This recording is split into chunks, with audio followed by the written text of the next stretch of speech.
The MGZST, with more tech, more safety with 360-degree camera, and more peace of mind. From 25,490 Drive Away, the award-winning MGZST. It's the more you've been looking for. On air, online, and on your smart speaker. Tropical Phoenix Garden Restaurant. Dine in, takeaway or delivery.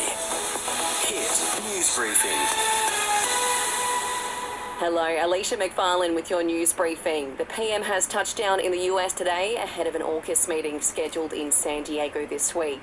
He and his US and UK counterparts are expected to reveal the details of the nuclear submarine plan, while concerns have grown as former President Donald Trump continues his campaign to return to power.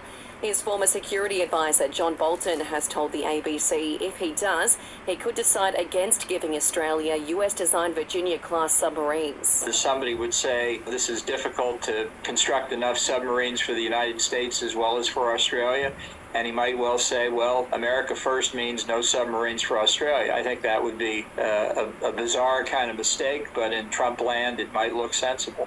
It could be weeks until residents in Queensland's Gulf of Carpentaria can return home following record-breaking floods. Burketown's water levels reached over 7 metres on Friday, with around 40 houses inundated with floodwater.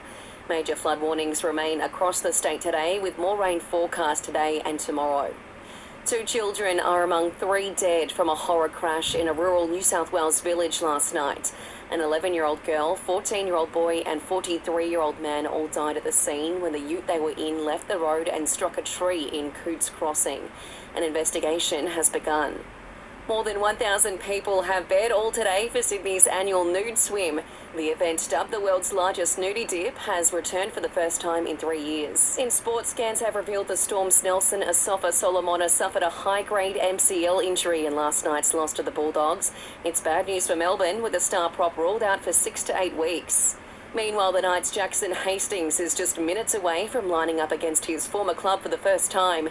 The halfback is up against the West Tigers at Leichhardt Oval after his release in November.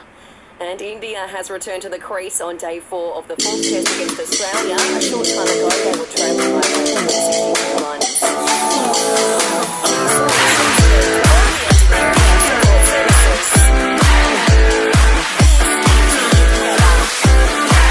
Chance of a shower and thunderstorm for Mackay and the Whitsundays today. We're dropping to 23 tonight, more of the same tomorrow and 32 degrees, 31 on Tuesday and 30 on Wednesday. Don't forget the Listener app is the home of your local news. Join now to listen live or on demand.